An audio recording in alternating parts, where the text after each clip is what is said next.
Okay, this week we introduced plants and their different parts, but we didn't talk a lot about plants. So this book I thought had great information about plants, but no activities on the pages, so I'm going to read it with you. This is actually so much fun, because this is the books that I read to you from when you guys are sitting on the carpet, and then normally you can't see what it is that I'm reading when I'm reading it, but now we can do it together, so this is great for me. Okay, life around us, plants. Many of you may think of plants as non-living things. We learned in the beginning of this year that that's not true. However, they are just as alive as you are. Plants need air, water, and food to grow. Do you remember we talked about when we planted those beans? We talked about we need to give them water, the nutrients from the soil, which is why I later changed the toilet paper to soil. That's their food. And then the air that they need. That's why we put it next to the window where the sunlight also comes in. They can have young, that means babies, or they actually just means they can reproduce. They can have young and make lots of new plants like themselves. There I wrote, reproduction. We talked about that in class. This picture says, don't think I am a non-living thing just because you don't see me moving around. But plants do move, they just do it very slowly and very strategically. Now, what makes plants different from animals is that all plants can make their own food. Now, they don't mean like you and I can go cook an egg or, I don't know, bake a cake. That's not what they mean, because yes, we make our own food, but we don't get the food from ourselves. Whereas plants, they make their own food. They have like these little factories in their bodies that make their own foods inside of them. Okay, then it says similar, which means the same, yet different. Plants come in all shapes and sizes. Some plants are so tiny that you can only see them clearly under a magnifying glass. And some plants are as tall as a 30-story building. Okay, you've seen those very, very tall trees. Have you seen these plants? Have you seen plants of these shapes? Okay, plants may look different in different plants. Plant parts may look different in different plants. I'm so sorry. Most plants have these parts. They have the fruit, the leaf, the stem, the flower, and the roots. Now I don't know if I told you this, but not all plants have fruits, okay? Which is why they say most plants, okay? Here, it says bits and bytes. Sometimes it's difficult to tell which part of the plant we are looking at.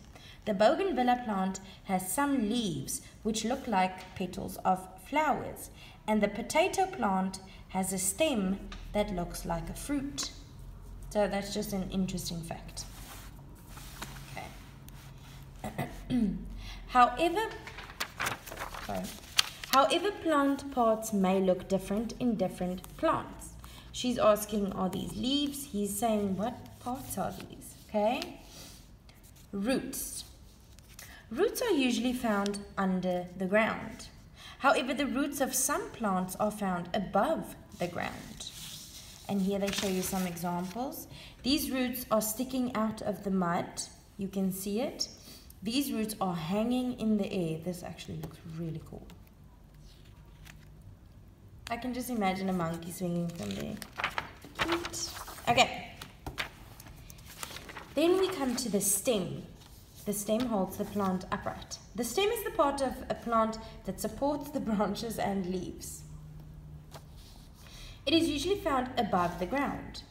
Plants with tall, thick and woody stems are called trees. The main stem of a tree is called the trunk. The trunk divides into many branches higher up in the tree. The trunk is covered by an outer covering called the bark. The bark of different trees may have different colors. The textures may also be different. Texture means how it feels. Some of them may feel smooth, some of them may feel rough, okay? Some plants are short and bushy. They have thinner stems than trees.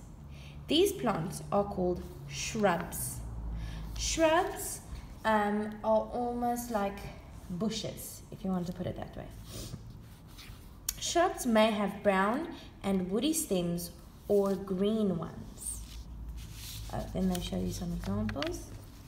These are shrubs. Okay. Trees and shrubs have strong stems and can stand upright. Some plants have weak stems.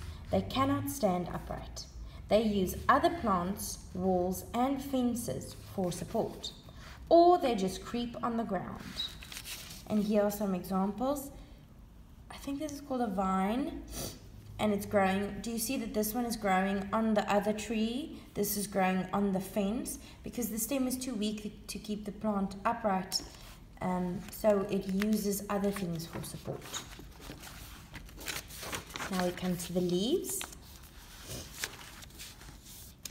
Here they say, leaves have many uses. Do you know that leaves can be eaten, used for wrapping food, and even making drinks? Name some leaves that can be used for the above. Wrapping food, sometimes you can make like a lettuce wrap. Making drinks, sometimes you can put a mint leaf or something in your lemonade or whatever to make it taste nice. Leaves that can be eaten, lettuce and cabbage. They are leaves. Okay. Sometimes you can identify a plant by looking at its leaves. Leaves of different plants are different in size, shape, color, and texture.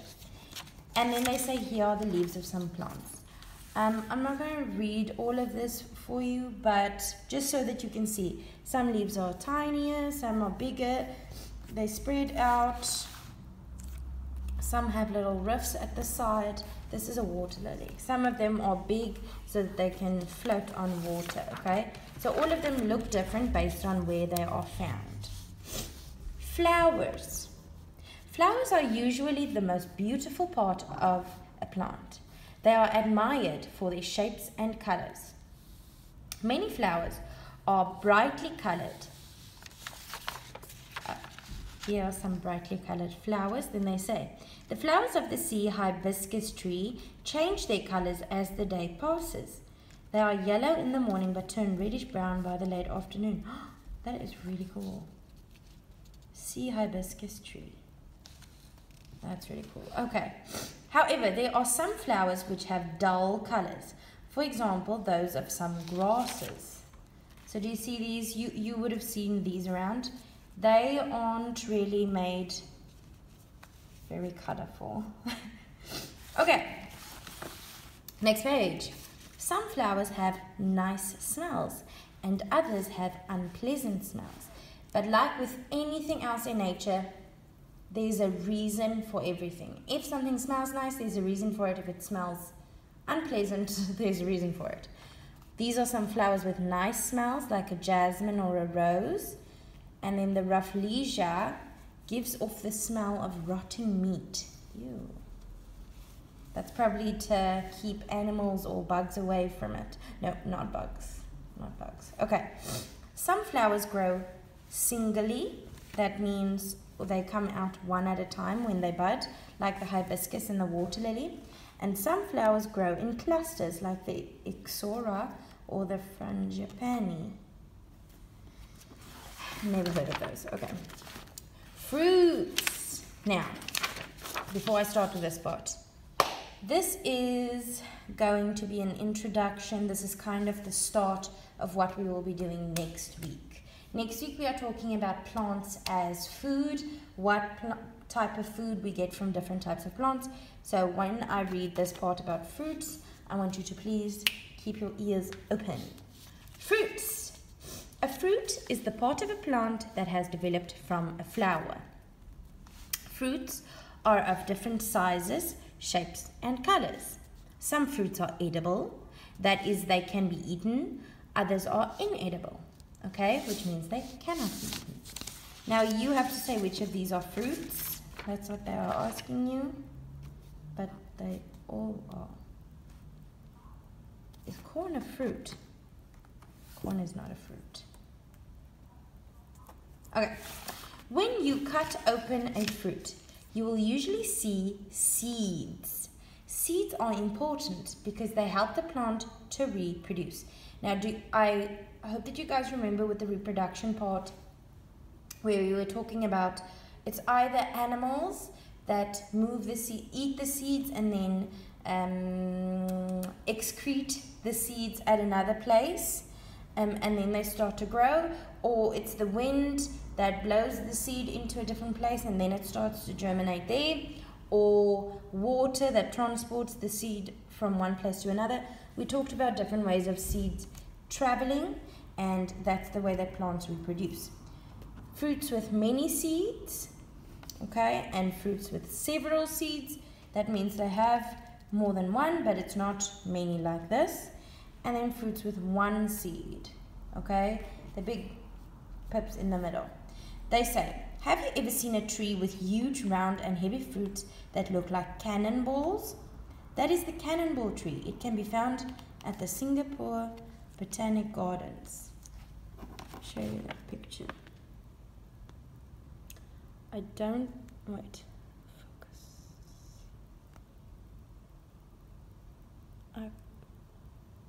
I never knew that existed. Okay. Then they talk about how plants grow in different places. Plants grow just about everywhere, from deep in the water to high up on other plants. So that one is growing on this tree and this one is growing in the water. Plants that grow on land are called land plants, can be found close to the ground or on buildings. In drains, you would see that it's called moss. Sometimes when it's very wet, these green plants start to grow, or even on other plants. How do plants that grow on other plants obtain their food and water? That's your challenge, to tell me that. How do plants that grow on other plants obtain their food and water? Great. I'm going to go look for the answer. I want you guys to see if you can find the answer. Otherwise, I will share it with you, I almost wanted to say tomorrow, on Monday. Plants that grow in water are called water plants. Some water plants grow completely underwater. Some float on the surface of the water, and some are half submerged. That means a part of them is up, I almost said upstairs. A part of them is out of the water and a part of them is under the water. That is, they have some parts in the water and other parts out of the water. Okay? Here are just a few examples. Water hyacinth, water lettuce, hydrilla, water lily, duckweed. Oh, that's a cute name, duckweed, and cattail. Good. Then, plants can be just as fascinating as animals because of their variety. Variety means there are many different types, looks, I almost said smells. What is going on? Okay. Have you heard of plants that eat insects, plants that produce poison, or plants that strangle other plants to death? These plants eat insects, so they act as a trap, and then when the insects go and sit on them, they eat them. Scientists who study plants have found and described more than 350,000 kinds of plants, but there are many more which have not yet been discovered. That is insane. They say the National Day Parade is sometimes held at the National Stadium, which can seat 60,000 spectators. 350,000 is about 6 times that number of people. Sure. So there are lots and lots and lots of different types of plants. Here's what I want you to remember. Whenever I talk about chlorophyll that's not necessary for you to know right now, but I can tell you chlorophyll is in the plant's leaf, and it is what the leaf uses to make food from the sunlight. Okay, so plants have chlorophyll and so can make their own food. Chlorophyll gives plants their green color. Yes, that is why leaves are green, because of the chlorophyll in them. Plants are made up of plant parts. These are the roots, stem, leaves, flowers, and fruits. Plants may look different in... why do I keep doing that? Plant parts may look different in different plants, and plants grow in different places. Cool. Here they say, I'm going to go find these. Let's quickly do some research together. Okay, let's see. I quickly want to find the pictures of these. Let's see, what did they say? Monkey pot tree.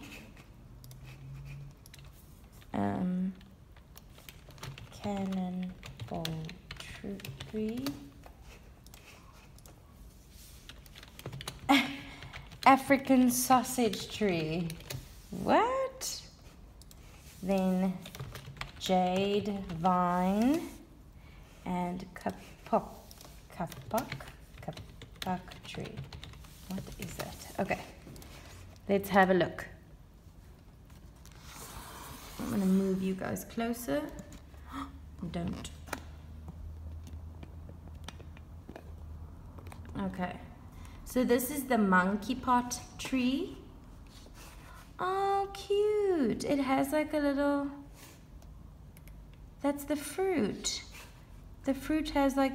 Oh, that is so cute that they call it a monkey pot. Because imagine if in the wild you had to use a pot. The fruit of this tree would look like a pot. That's very cute. So we've seen the monkey pot tree. Then we have the cannonball tree. Oh, whoa. This is what they were talking about. It looks like a cannonball.